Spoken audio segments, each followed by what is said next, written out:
Welcome to Sumit physics. आज की इस वीडियो में आपके लिए हम लेकर आ गए हैं शॉर्ट रिवीजन चैप्टर 6 यानी फिजिक्स का जो आपका 12th का जो चैप्टर 6 है उसका शॉर्ट रिवीजन यानी शॉर्ट नोट बनाए लेकर आए हैं। यदि आप अपने क्लास 12th में शॉर्ट नोट अभी तक नहीं बनाए हैं तो मेरे वीडियो की शॉर्ट जो आपका प्लेलिस्ट है उससे पूरा का पूरा बना लें। और हम इस वीडियो में ऐसा कोई भी कॉन्सेप्ट नहीं होगा, ऐसा कोई भी पॉइंट नहीं होगा जिस शॉर्ट नोट में आपको नहीं दिखाए होंगे। हर एक पॉइंट को बताए हैं तो पूरी वीडियो को अंत तक देखें। हम आपको पहले भी बोल चुके हैं कि A to Z class 12th का प्रिपरेशन आपको करवाएंगे। आपका नीट हो या जेई हो, अगर इस शॉर्ट नोट पढ़ लेते हैं तो पूरा का पूरा क्वेश्चन बन जाएगा। तो आप क्या कीजिए, पूरे लास्ट तक वीडियो को देखें और कोशिश करें कि एक डायरी हो चाहे पतला कॉपी हो, उसमें टोटल के टोटल शॉर्ट नोट को आप बना लीजिए। तो हम प्रत्येक चैप्टर का हम आपको अपलोड करेंगे शॉर्ट नोट। तो अगर आप लोग अभी तक मेरे चैनल को सब्सक्राइब नहीं किए हैं तो सब्सक्राइब कर लें। आज हम डिस्कशन करने वाले हैं जो इलेक्ट्रोमैग्नेटिक इंडक्शन जो है यानी EMI चैप्टर। तो EMI चैप्टर को हम आज डिस्कशन करेंगे, इसका शॉर्ट रिवीजन। हर एक कॉन्सेप्ट को समझेंगे कि फार्मूला आया कैसे, फार्मूला में क्या क्या यूज है, किस तरह के क्वेश्चन पूछेंगे, हर एक चीज को बताएंगे। इसलिए पूरे लास्ट तक जरूर देखें। तो सबसे पहले हम समझेंगे मैग्नेटिक फ्लक्स। EMI चैप्टर को समझने से पहले हम सबसे पहले स्टार्टिंग में ही समझेंगे मैग्नेटिक फ्लक्स। देखिए, आप लोग पढ़े हैं पहले इलेक्ट्रिक फ्लक्स, सेम उसी तरह से है मैग्नेटिक फ्लक्स। ये कोई दिया गया लूप है, इससे मैग्नेटिक फील्ड लाइन पास हो रहा है B, यानी B मैग्नेटिक फील्ड पास हो रहा है और इसका एरिया वेक्टर A है और इसके बीच का एरिया वेक्टर, इसके बीच का एंगल क्या है, थीटा है। पहले मैग्नेटिक फ्लक्स होता क्या है कि number of magnetic field line passing या crossing a surface is known as magnetic flux link with the surface, यानी वो मैग्नेटिक फ्लक्स कहलाता है। यानी number of magnetic field line passing through given cross section area is called magnetic flux बोलते हैं। कितना magnetic field line पास हो रहा है दिया गया सरफेस से, उसी को हम क्या बोलते हैं, मैग्नेटिक फ्लक्स बोलते हैं। और मैग्नेटिक फ्लक्स को दूसरा मैथमेटिकली डिफाइन कैसे किए कि it is dot product of area vector magnetic field. देखिए आपका क्या बोले कि magnetic flux is dot product of magnetic field and area vector. इसी को आप ऐसे भी लिख सकते हैं, integration of B dot ds, यानी इस तरह से लिख सकते हैं। और आप इसको क्या लिख सकते हैं, तो हम देखिए इसको लिख सकते हैं BA cos थीटा।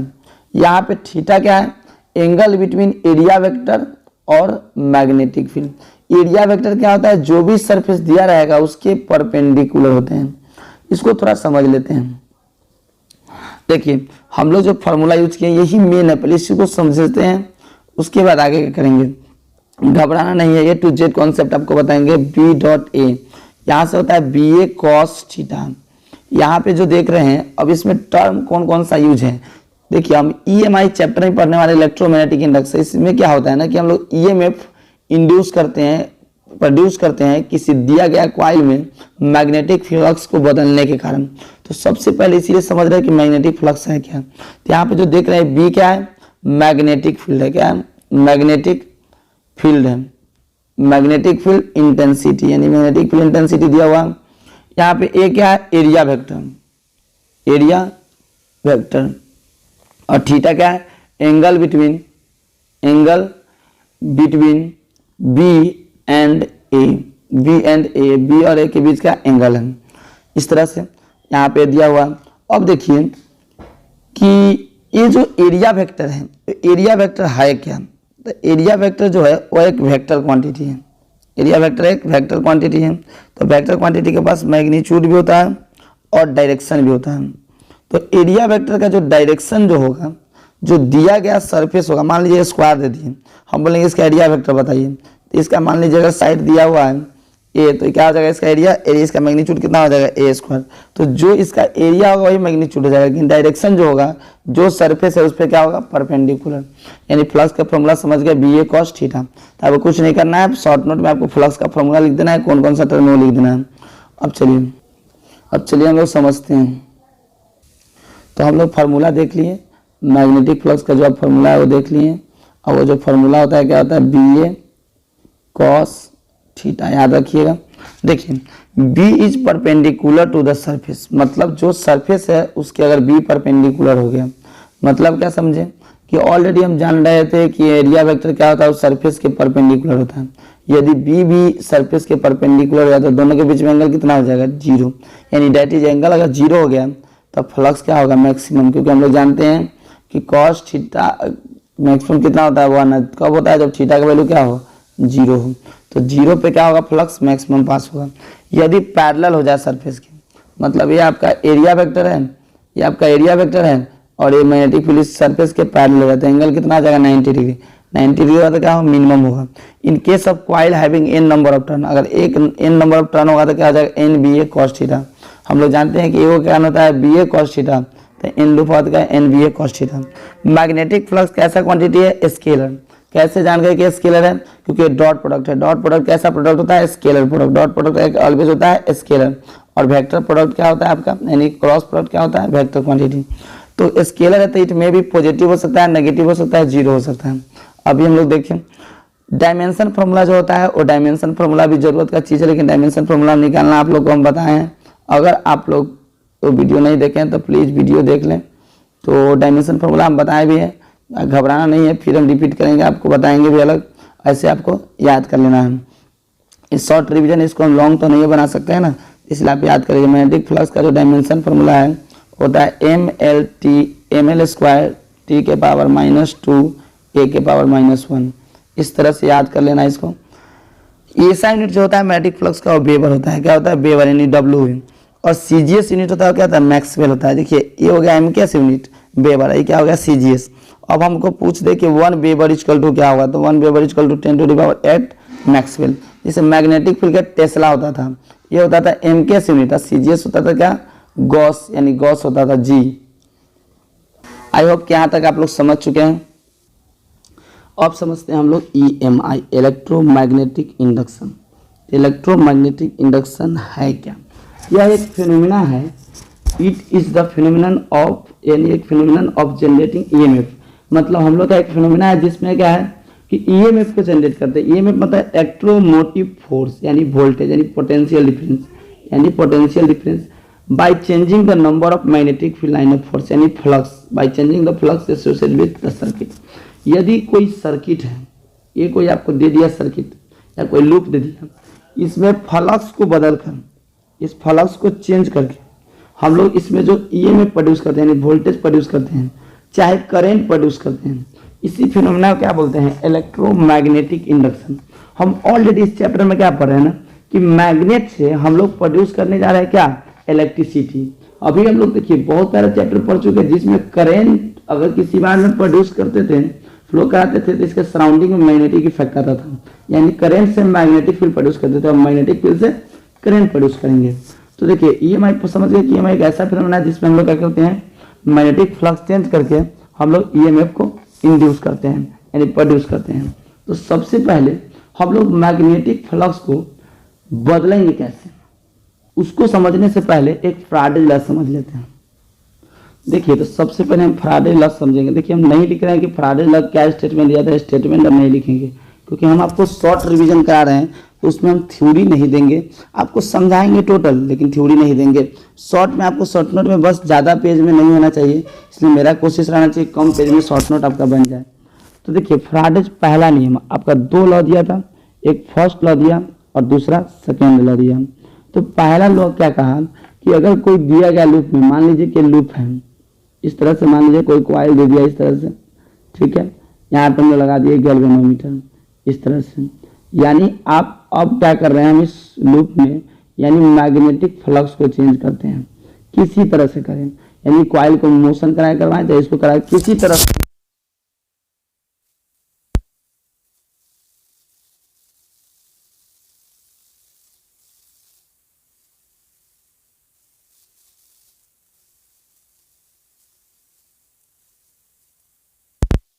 ईएमएफ अगर आ गया यानी वोल्टेज आ गया, ईएमएफ को हम इसे लिख रहे हैं, ईएमएफ आ गया तो कॉइल का कुछ ना कुछ रेसिस्टेंस होगा, तो उसका रेसिस्टेंस अगर पता चल जा रहा है, वोल्टेज पता चल जा रहा है, तो करंट नहीं निकल जाएगा, तो ये करंट हो जाएगा, जो करंट अगर इंड्यूस करें तो पहला नियम क्या कहा कि whatever the magnetic flux link with a circuit change then an induce EMF is produce in it.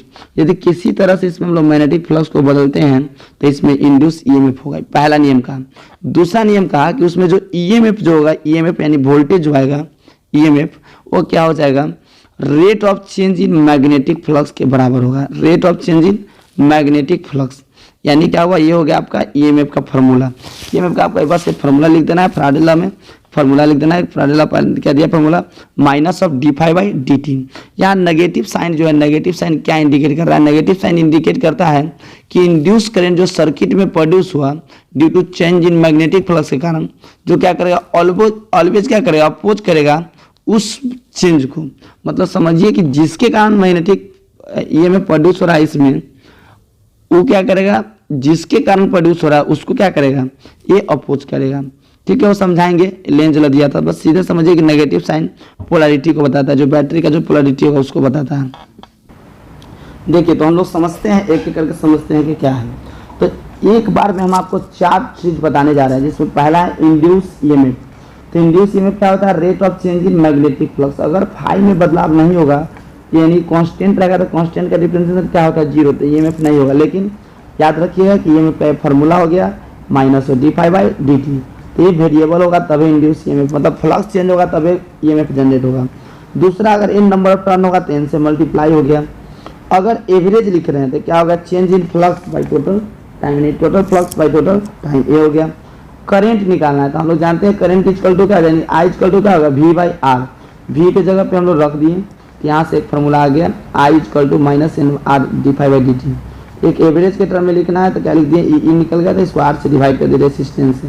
R for resistance है, डेल फाई है चेंज इन फ्लक्स और del T change in time. Charge पूछ रहा है तो हम लोग जानते हैं कि I इक्वल टू क्या होता है, Q/T। तो Q इक्वल टू क्या हो जाएगा, IT, यानी DQ इक्वल टू क्या हो जाएगा, IDT। छोटा चार्ज तो छोटा टाइम, यानी DQ इक्वल टू क्या हो जाएगा, IDT। तो I की जगह पे रख दिए और DT से जैसे ही मल्टीप्लाई कर, DT कट के यानी आ जाएगा यहाँ से -NR d∅। यहाँ से Q इक्वल टू एवरेज निकालना है तो क्या आ जाएगा, डेल फाई बाई R, यानी इसमें टाइम से मल्टीप्लाई कर दिए करंट में, ये आ गया। पावर इक्वल टू हम लोग जानते हैं कि V² होता है, तो पावर V की जगह पर रख दिए N² R और d∅/dt के होल स्क्वायर, इस तरह से। तो आप लोग नोट कर लें। आपको अच्छा लगा तो प्लीज़ ज़रूर कमेंट कीजिए, कम से कम 5 सेकेंड मेरे ऊपर टाइम दे दीजिए। उसके बाद समझिए लेंज लॉ को, जो हम लोग समझते हैं कि इसको लेंज लॉ क्या कहा था। तो लेंज लॉ में जो है, लेंज लॉ समझिए। देखिए लेंज लॉ को आपको शॉर्ट नोट में सब ज़्यादा लिखना नहीं है, सीधे लेंज लॉ लिख के लिख देना है कि it gives the direction of induce EMF. और लेंज लॉ क्या कहता है, किसके प्रिंसिपल पे काम कर रहा था, कंजर्वेशन ऑफ एनर्जी। उससे ज़्यादा लिखना नहीं है, लेकिन हम लेंज लॉ आपको समझा रहे हैं कि लेंज लॉ कहा क्या था। ये कहा कि जो ईएमएफ इंड्यूस होगा, जो ईएमएफ जो वो होगा, जो इंड्यूस होगा, उस यानी इंड्यूस करंट जो होगा चाहे इंड्यूस ईएमएफ जो होगा, वो ऑलवेज क्या करेगा, इस तरह से होगा, is always in such a way that it oppose the cause due to which it produce. मतलब कहने का मतलब क्या हुआ कि वो ऑलवेज क्या करेगा, अपोज करेगा जिसके कारण प्रोड्यूस हुआ है। मतलब इसे मान लीजिए कि मैग्नेट है, नॉर्थ पोल और साउथ पोल, यहाँ पे कॉइल है, अगर इसको हम पास ला रहे हैं तो क्या होगा, इसमें मैग्नेटिक फील्ड जो होगा ज़्यादा पास करेंगे, ज़्यादा इंटर करेगा, जिससे क्या होगा, इस कॉइल में फ्लक्स में बदलाव आएगा, उसके कारण इसमें करंट आएगा। तो अगर इसका मोशन इधर हो रहा है, मतलब इसका मोशन कर रहा है नीचे की तरफ हो रहा है, तो ये क्या करेगा, इसमें करंट प्रोड्यूस। तो इसमें जो करंट होना चाहिए वो इस तरह से होना चाहिए कि इस फ्लक्स को क्या करे, अपोज करे। आप देख रहे हैं इसके पास आ रहा है, मतलब फ्लक्स क्या कर रहा है, इंक्रीज कर रहा है। क्या कर रहा है, इंक्रीज कर रहा है, इंक्रीज कर रहा है। तो इसमें जो कॉइल में जो करंट होगा वो उसका उल्टा होना चाहिए, मतलब उसको रोकना चाहिए, डिक्रीज करना चाहिए। तो देखिए हम लोग एक क्लॉक फेस रूल पढ़े हैं, यदि करंट ऐसे हैं, अगर किसी कॉइल में करंट अगर क्लॉक वाइज है तो साउथ पोल की तरह बिहेव करता है। किसकी तरह, साउथ।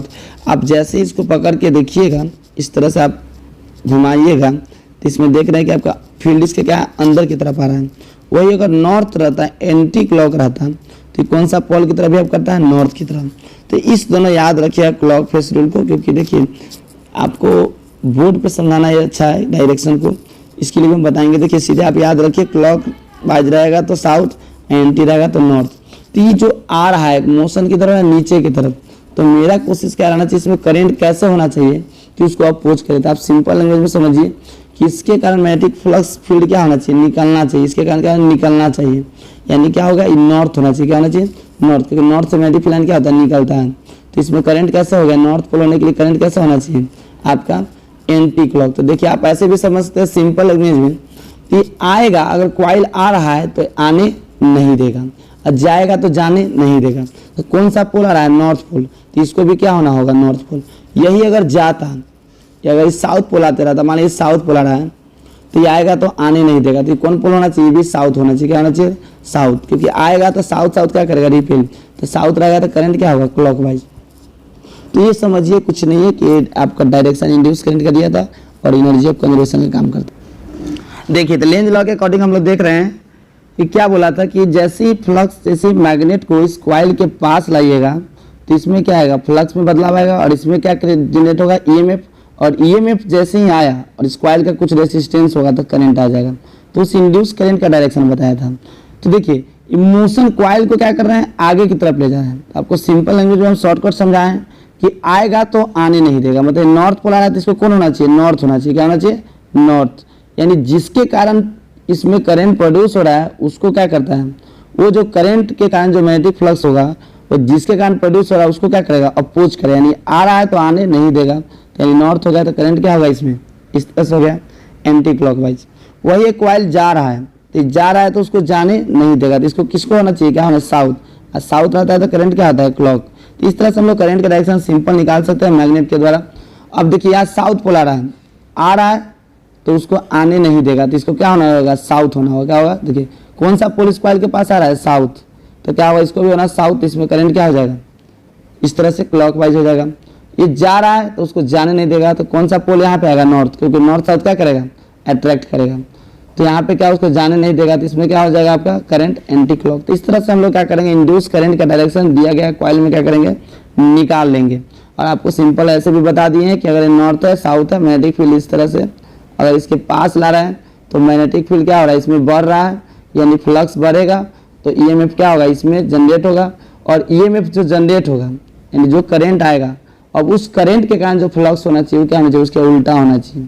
तो उल्टा होने के लिए नॉर्थ अगर पोल रहेगा तो नॉर्थ से क्या होता है, फील्ड निकलता है, तो इसको क्या करेगा, अपोज करेगा। शॉर्ट नोट में आपको शॉर्ट नोट की तरह बनाना है, इसको समझ लेना है बस, इसको लिखने की कोई जरूरत नहीं है। लेंज लॉ बस आप पॉइंट याद रखिएगा कि ये होता है डायरेक्शन ऑफ इंड्यूस करंट बताया था, और ये आपका क्या है, कंजर्वेशन ऑफ एनर्जी के बेस्ट काम कर।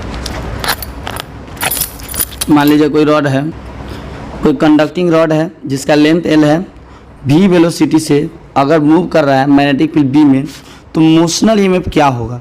मोशनल ईएमएफ क्या होता है, जो EMF motion of conducting rod के कारण जो होता है प्रोड्यूस, उसी को मोशनल ईएमएफ बोलते हैं।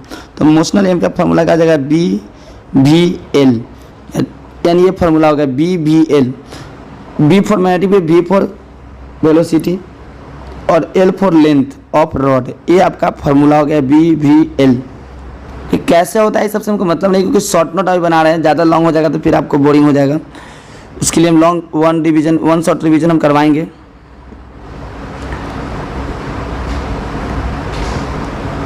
इन जनरल हम लोग ये भी बोल सकते हैं जो ईएमएफ जो होगा वो ईएमएफ क्या होता है, वी क्रॉस बी और dot D L, V cross B dot D L, इस तरह से भी हम लोग लिख सकते हैं, V cross B dot D L, चाहे भी लिख सकते हैं आप, minus of B B sine B B L sine theta, B B L sine theta, इस तरह से लिख सकते हैं, B B L sine theta, यानी ये भी लिख सकते हैं आप, थीटा जो एंगल है बी और भी के बीच का एंगल है, इस तरह से आप। तो अब हम लोग देखने जा रहे हैं कि rotation of rectangular coil in uniform magnetic field में, तो मैग्नेटिक फील्ड क्या है, कांस्टेंट है, बी कांस्टेंट है, एरिया भी कांस्टेंट है, लेकिन ये एंगल वेरी कर रहा है, क्या कर रहा है, ये जो एंगल वो चेंज हो रहा है। तो अगर मान लीजिए at a time T time बाद जो उसका थीटा क्या हो जाएगा, टी, तो एंगुलर वेलोसिटी कितना है, ओमेगा है, तो टी टाइम बाद कितना एंगल से टर्न हो जाएगा, ओमेगा टी से, यानी जैसे अगर आपको बोल दे कि एंगुलर वेलोसिटी दे रहा है, स्पीड दे दिया, टाइम दे दिया है, तो डिस्टेंस निकालने के लिए क्या कीजिएगा, स्पीड इंटू टाइम, उसी तरह से एंगुलर वेलोसिटी इंटू टाइम कर दिया तो एंगुलर डिस्प्लेसमेंट निकल गया। तो यहाँ से फ्लक्स आ गया, फ्लक्स क्या आ गया, बी ए कॉस ओमेगा टी, तो ये मेरा फ्लक्स आ गया, रोटेशनल वाला मैग्नेटिक फ्लक्स आ गया। देखिए यहाँ पे फ्लक्स टाइम के साथ वेरी कर रहा है। अब ईएमएफ निकालिएगा तो क्या लिखिएगा, minus D phi by D T, यानी डिफ्रेंशिएट कर दीजिए, ईएमएफ का फॉर्मूला जो हो जाएगा क्या हो जाएगा, आप जैसे ही लिखिएगा तो बी ए का तो बी ए रह जाएगा, कॉस का डिफ्रेंसिएशन क्या हो जाएगा माइनस साइन, तो माइनस और ये वाला माइनस क्या बन जाएगा प्लस, यानी क्या लिख देंगे साइन ओमेगा टी, और यहाँ पे ओमेगा टी है लेकिन हम टी के रेस्पेक्ट में कर रहे हैं तो क्या हो जाएगा इंटू बी ओमेगा। उतना नहीं, बस आपको फॉर्मूला याद रखना है B A omega sine omega T. ये आ गया आपका ईएमएफ का फॉर्मूला, ये मेरा ईएमएफ है उसका ये फॉर्मूला हो गया। इस तरह से हम लोग क्या करेंगे उसका फॉर्मूला को आराम से हम लिख सकते हैं। वही अगर आपसे इंड्यूस करंट पूछता आई पूछता तो क्या होता है ईएमएफ बाई आर होता है, यानी ईएमएफ क्या हो जाएगा आप आ गया आपका B A omega upon R for resistance sine omega T, तो ये आपका करंट का फॉर्मूला आ गया। इस तरह से आपको याद रखना है। और इसी करंट इसी ईएमएफ को जो हम बोलते हैं जो मैक्सिमम क्या बोलते हैं मैक्सिमम, तो मैक्सिमम को लिख सकते हैं बी ए ओमेगा, और ये अगर मैक्सिमम है तो ये मैक्सिमम ईएमएफ बाई रेसिस्टेंस तो क्या हो जाएगा I equal to I max into sine omega T, तो एक फॉर्मूला ये भी हो गया। तो इस तरह से आप याद रखें। देखिए तो हम लोग देख रहे हैं सेल्फ इंडक्शन और इसी को सेल्फ इंडक्टेंस बोलते हैं। यदि कोई ये क्या कहता है ना कि अगर मान लीजिए कोई कॉइल है, इसमें आप लोग क्या करते हैं, the phenomena in which induce EMF is produced by changing the current in A coil is called self induction. मतलब सेम समझिए ना, सेम कॉइल में अगर करंट चेंज करते हैं तो उसमें जो इंड्यूस ईएमएफ होता है उसी फिनोमेना को हम क्या बोलते हैं सेल्फ इंडक्शन। तो देखिए इसमें करंट जैसे इस कॉइल में चेंज कीजिएगा, आई चेंज करने से क्या होगा बी चेंज होगा, बी चेंज होने से क्या होगा फाई चेंज होगा। तो जो फ्लक्स होगा वो डायरेक्टली प्रोपोर्शनल किसका हो जाएगा करंट का, और जैसे ही पॉसिबिलिटी आता है तो कांस्टेंट आता है जिसका नाम क्या है एल। ये आपका फॉर्मूला आ गया phi equal to L I. L क्या है यहाँ पे, ये एल इज कांस्टेंट है, इसी को सेल्फ इंडक्टेंस बोलते हैं। क्या बोलते हैं सेल्फ, इसी को कोएफिशिएंट ऑफ सेल्फ इंडक्शन बोलते हैं। इसका जो एसआई यूनिट होता है वो हेनरी होता है, इसका जो सिंबल होता है इंडक्टेंस का वो इस तरह से होता है। जैसे हम लोग रेसिस्टेंस का पढ़े तो किस तरह से होता है, कैपेसिटेंस का पढ़े तो इस तरह से होता है, उसी तरह से इंडक्टेंस एल का इस तरह से होता है। अब सेल्फ इंडक्टेंस जो होता है सोलेनॉइड का वो कितना होता है, तो याद रखना है सोलेनॉइड का जो सेल्फ इंडक्टेंस होता है वो mu naught N square A L. A क्या है यहाँ पे एरिया है सोलेनॉइड का, ए क्या है एरिया है सोलेनॉइड का, एल क्या है लेंथ है सोलेनॉइड का लेंथ हो गया, और एन क्या है number of turn per unit length, और म्यू नॉट जानते हैं परमेबिलिटी ऑफ फ्री स्पेस। तो इस तरह से आपको याद रख लेना है। अगर आपको वही बोलते कि जैसे मान लीजिए कि हम लोग एक ये आपका आप इसमें आप करंट भेज दिए, आप क्या किए इसमें करंट भेज दिए, अब ये वेरिएबल करंट है बदल रहा है, यहाँ पे क्या है वेरिएबल करंट है, कैसा है वेरिएबल करंट। तो अब इसमें बोलेंगे कि ईएमएफ क्या होगा, इंडक्टर में ईएमएफ क्या होता है, ईएमएफ क्या हो जाएगा आप D phi by D T हम लोग पढ़े हैं। बस क्या करना है कि जहाँ पे फाई है उसकी जगह पर रख देंगे हम क्या फाई की जगह पर रख देंगे एल आई, तो जैसे ही रखिएगा तो फॉर्मूला आ जाएगा L D I by D T. तो ये फॉर्मूला याद कर लेना है। ये हो गया आपका ईएमएफ का फॉर्मूला, ईएमएफ का फॉर्मूला ये आ गया। फिर दूसरा आप एवरेज के टर्म में लिखना चाहते हैं तो ये भी लिख सकते हैं L D I by D T, एक फॉर्मूला ये भी लिख सकते हैं, यानी ईएमएफ जो इंडक्टर के क्रॉस होगा वो उसका फॉर्मूला हो गया। तो ये जो आपका है जो इसका देख लीजिएगा डायमेंशन फॉर्मूला जो है ईएमएफ का, जो इसका डायमेंशन फॉर्मूला देख लीजिएगा एक बार। सेल्फ इंडक्टेंस का जो डायमेंशन फॉर्मूला हो गया, चाहे इसका यूनिट हो गया, ये सब चीज़ को याद कर लेना है, घबराना नहीं है। इस लास्ट में हम शॉर्ट नोट आपको वंस दिखा देंगे, आप जो भी है उसका स्क्रीनशॉट मारकर लिख लीजिएगा। एक होता है म्यूचुअल इंडक्शन। म्यूचुअल इंडक्शन में क्या होता है कि अगर प्राइमरी कॉइल में दो कॉइल रहता है वहाँ पे, जैसे मान लीजिए दो कॉइल है, अगर एक कॉइल इस तरह से ले लिए और इसमें हम क्या किए सोर्स को वेरिएबल सोर्स को यहाँ लगा दिए, और एक कॉइल यहाँ पे है जिसको हम गैल्वेनोमीटर लगा दिए। तो अब जैसे ही क्या कीजिए इसमें करंट चेंज कीजिएगा तो इसमें क्या होगा फ्लक्स जनरेट होगा। यानी ये प्राइमरी कॉइल है जिसमें एक बगल वाला कॉइल में अगर चेंजिंग करते हैं करंट का तो क्या होगा बगल वाला कॉइल में मैग्नेटिक फील्ड चेंज होगा, और उस मैग्नेटिक फील्ड चेंज होने से उसके नियर में जो भी कंडक्टर या जो भी वायर होगा जो कॉइल होगा उसमें ईएमएफ जनरेट होगा। तो इसी फिनोमेना को हम क्या बोलेंगे म्यूचुअल इंडक्शन। म्यूचुअल इंडक्शन मतलब बगल वाला को देखा देखी से बगल वाला में ईएमएफ आ जाएगा। यानी क्या होगा म्यूचुअल इंडक्शन क्या बताया था कि जो देखिए अगर सेकेंडरी मान लीजिए जिसमें हम करंट दिए वो प्राइमरी कॉइल हो गया, लेकिन जिसमें बगल वाला जिसमें ईएमएफ इंड्यूस हो रहा है वो कौन सा हो गया सेकेंडरी। तो सेकेंडरी में जो फ्लक्स होगा डायरेक्टली प्रोपोर्शनल क्या हो जाएगा प्राइमरी के करंट के, और जैसे ही हटता है पॉसिबिलिटी तो कांस्टेंट आता है जिसका नाम क्या है एम, यानी हो गया म्यूचुअल इंडक्शन। एम से लिखते हैं म्यूचुअल इंडक्टेंस। म्यूचुअल इंडक्टेंस इसका भी ऐसा यूनिट क्या होता है हेनरी, इसको दूसरा नाम क्या बोलते हैं coefficient of mutual induction. Coefficient of mutual induction इस तरह से हम लोग बोल सकते हैं। Energy store bye inductor, energy store bye inductor का फॉर्मूला हो गया, तो इसको याद रख लेना। जिससे हम लोग कैपेसिटर में पढ़े थे हाफ सी बी स्क्वायर, उसी तरह से इंडक्टर में हो गया एनर्जी स्टोर का फॉर्मूला हाफ Li², यानी याद रखना एनर्जी स्टोर बाय इंडक्टर। लोग देखें अभी कुछ इधर पहले देखें कि सोलेनॉइड का जो इंडक्टेंस का जो इंडक्टर का जो वैल्यू है ये इतना होता है इस तरह से। तो कॉम्बिनेशन बताएं, इंडक्टर कॉम्बिनेशन तो सीरीज में डायरेक्ट जुड़ जाता है। मान लीजिए इंडक्टर इस तरह से L1 L2 L3 L1 L2 L3, तो आपसे पूछेंगे कि बताओ कि क्या होगा इक्विवेलेंट, तो L1 plus L2 plus L। फिर होगी अगर पैरेलल में लगा रहेगा इंडक्टर इस तरह से, अगर पैरेलल में लगा हुआ है 1 2 3 L1 L2 L3, तो उसको हम लोग क्या कर सकते हैं, आसानी से L को निकाल सकते हैं 1/L1 plus 1/L2 plus 1/L3। एक बताएं ईडी करंट, जो ईडी करंट जो क्या होता है, वो किसी भी कंडक्टर पे फ्लक्स चेंज के कारण आपका इंड्यूस हो जाता है जो करंट, यानी फालतू का करंट जो है। देखते हैं कभी कभी स्टेबलाइजर जो होता है, अगर पेन टूट जाता है कुछ दिन बाद क्या होता है कि जब उसको पकड़िएगा थोड़ा थोड़ा झिंझिनाहट आता है। मतलब समझिए कि करंट जो सरफेस पे आ जाना, कंडक्टर के सरफेस पे आ जाना, उसी को हम क्या बोलते हैं, ईडी करंट। ईडी करंट का एडवांटेज भी है जो मैग्नेटिक ब्रेकिंग इन ट्रेन में जो ब्रेक जो होता है मैग्नेटिक ब्रेक, उसमें यूज करते हैं, चाहे इलेक्ट्रोमैटिक डैम्पिंग में करते हैं, चाहे इंडक्शन फर्नेस में जो खाना बनाते हैं, जो इलेक्ट्रिक वाला चूल्हा होता है उसमें यूज करते हैं, चाहे इलेक्ट्रिक मीटर में use. Energy store by solenoid के टर्म बताना है इन टर्म ऑफ जो भी है a area and length and number of turn, इस तरह से। मतलब हम लोग एनर्जी स्टोर का फॉर्मूला पढ़े ½ Li², तो इसको नहीं बताकर आपको बताना है किसके टर्म में, ए और एस के टर्म में। तो इसके लिए आप याद रखिएगा, और मैग्नेटिक फील्ड के टर्म में, मतलब ये सब के टर्म में। तो आपका फॉर्मूला याद रखना है, ये होता है B² by mu naught A into L, याद रखिएगा, ये हो गया फार्मूला। जैसे हम लोग पढ़े थे इलेक्ट्रोस्टैटिक में ½ E² into A into L, same उसी तरह से ½ B² म्यू नॉट AL। उसके बाद एनर्जी डेंसिटी का, एनर्जी डेंसिटी अगर बोल देगा तो इसको क्या कीजिएगा, वॉल्यूम से डिवाइड कर दीजिएगा। वॉल्यूम से डिवाइड जैसे ही कीजिएगा तो वहाँ से एनर्जी डेंसिटी का फॉर्मूला आ जाएगा ½ मतलब समझिए B²/2 mu naught, B²/2 mu naught. तो आपका एनर्जी डेंसिटी का फॉर्मूला आ गया B²/2 म्यू नॉट। इस तरह से आपको याद रखना है।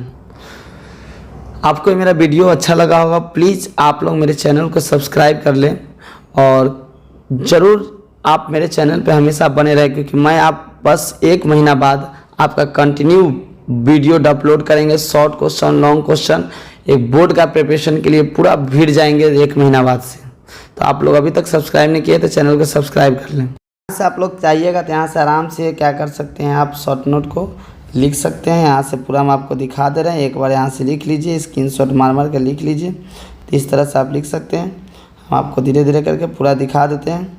इस तरह से लिख लीजिए, और लास्ट में कुछ और है जो उसमें बता दे रहे हैं। अभी लेंज लॉ हो गया, चाहे आप कहीं देख रहे हैं कि ये सब जो आप यहाँ से आराम से लिख सकते हैं, स्क्रीनशॉट मार करके स्टॉप कर करके आप आराम से लिख सकते हैं। तो इस तरह से लिख सकते हैं। BBL ये बता दिए, मोशनल EMF हो गया, फार्मूला हो गया, इस तरह से आपका रोटेशन वाला हो गया। इस तरह से हम लोग देख लिए, पावर ऑफ कॉइल देख लिए, एनर्जी। हाँ, और एक चीज़ है इसको समझना है।